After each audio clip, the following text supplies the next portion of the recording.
Hey everybody, this is Perch. Let's go to the mailbag. It says, "Hey Perch, hope you're well." You know, I mean, whatever. I desperately love. I said that wrong. I desperately would love to set up some kind of event where it's like, hey, it's beers on Perch, and maybe I'll just do this for a year. I'll go to all the major cons. I'll do beers on Perch, and then I'll basically post the invite to YouTube. I'll go to the bar. Nobody will show up. That's no, I'm kidding. But well, actually, I'm not kidding. That's probably exactly what would happen. But it's basically come have a beer. I will, we'll chat.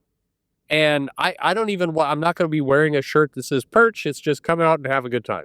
And we should see what happens. Again, I don't think a lot of people would show up. I'm not popular. That's okay. But it would be fun to do. You know what I would like to do? Recently, I did a video where I was saying that there's some dialogue in an X-Men comic that was clunky, and I've said it probably more salty than that.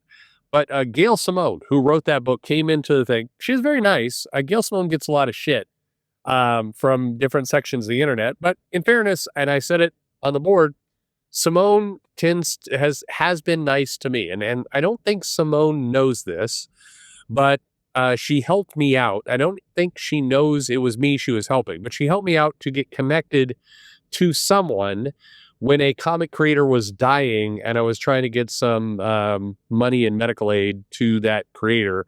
And Simone kind of bent over backwards to help me out.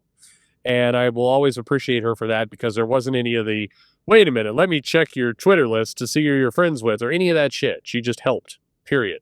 And there was not really any hesitation there. And I've had, creators who are, let's just say, not that kind and responsive. And so I will give Gail for that. But anyway, I would love to do this kind of beer thing, because we get into these dialogues through message boards and through comments. And somebody clearly pointed, because some of you assholes listening to this right now, and you know who you are, whenever I mention somebody's name, like a little dick that you are, you will go and hey, the Perch is talking about you over here. And I know you do it, you little dick. So, fuck you is what I got to say. But anyway, I don't mind, by the way, anyone ever listening to my stuff. The tattling is just fucking pathetic. Anyway, but we get these dialogues over the message, and too much is lost in translation. We don't have a chance to actually have a conversation, and too many comic creators, this is not a knock on Gail or Snyder or anyone else, but too many comic creators they get too wound up in the nonsense.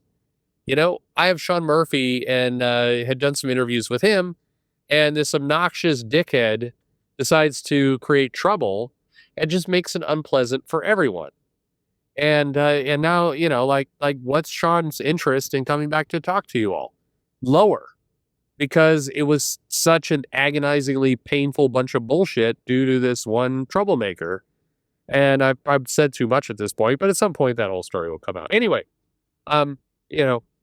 Sean's a great guy. I will like Sean. I do like Sean. He works hard. He cares about fans. And that is a classic example of, what does he call it? Spiting your nose to spite your pants. No, but anyway, that expression. You have comic creators at times who legitimately want to connect with fans and do kind of nice things by. Yeah, actually, an amazing example is Brian Edward Hill. Interviewed him on this show. I think he's a good guy. We've had many good conversations, both in public and in private. I think he's a good guy. He comes on, it's like, hey, let's talk. And then some fans like, you're a woke commie. And it's like, can you just shut the fuck up with that? You have somebody who's legitimately helping you. There are other comic creators. Dan Slott is one of them, for example, who loves to kind of block people and then make fun of them and shit on them behind the scenes, behind the block. And he's denied it, but directly encourage people to go fuck with people he doesn't like. And you compare and contrast that with, look, many of you have complained at times about Gail Simone.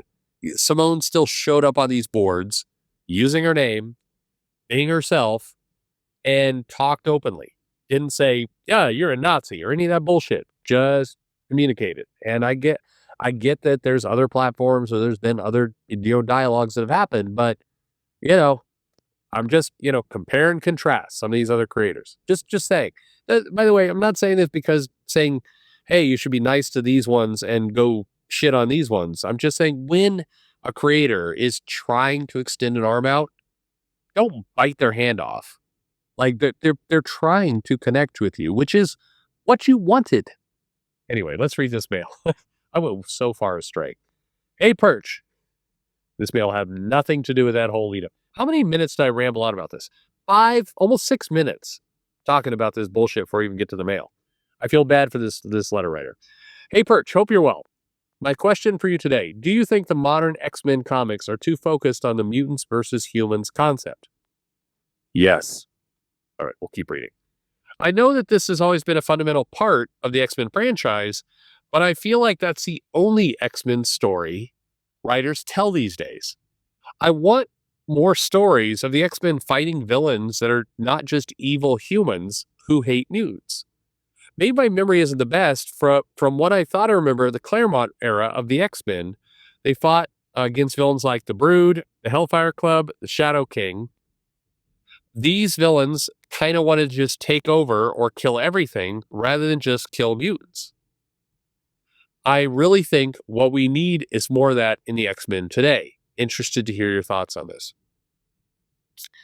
I think the X-Men have gone ridiculously too far down the human mutant conflict.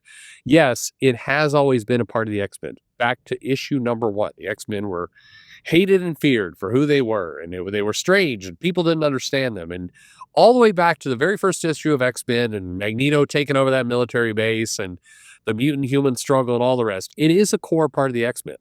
But you also had in there, you had Krakoa back when it was, evil. You had the Circus of Crime. Or was it not Circus of Crime? The Mastermind. You had Sauron. You had the Savage Land bullshit. You had the you had the Shi'ar. You had, you had Mr. Sinister and the Marauders who were killing mutants, not because they were, racist humans. You had Inferno. You had, you've had lots of different elements. You had Strife and whatever the fuck was going on there. There's been lots of different villains and threats for the X-Men to face. And it is true that the X-Men comics have kind of migrated their way into, humans kill mutants. Humans not accepting mutants. Racist, bigoted humans. Good humans creating sanctuary cities. Evil humans show up, harass mutants. Evil mutants feed into human fears of mutants for mutants. I like it. It is too much.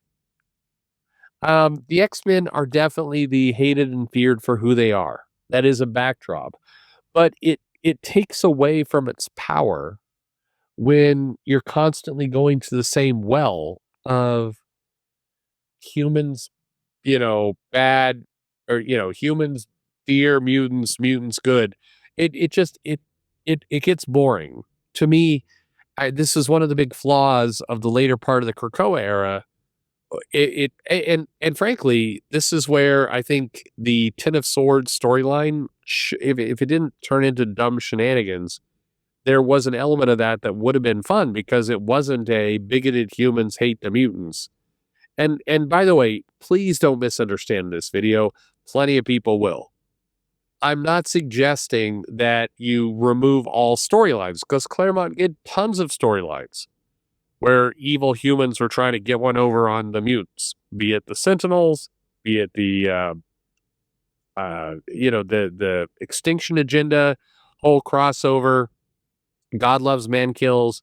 I mean, there's plenty of stories. The trial at Magneto, but you interspersed it with, the X-Men fighting villains with a variety of motivations, not just the same motivation. And we got to the age of Krakoa and everything that went on there, it became Orcus are random humans with some kind of techie power stuff and kind of red suits fighting mutants. And it was just a bunch of red shirts that were just getting mowed down by the mutants because they didn't really have any power. They weren't a threat. I mean, God, during the fall of Krakoa stuff, you had like, you know, you had Colossus just mowing through random humans, and that was entertainment somehow.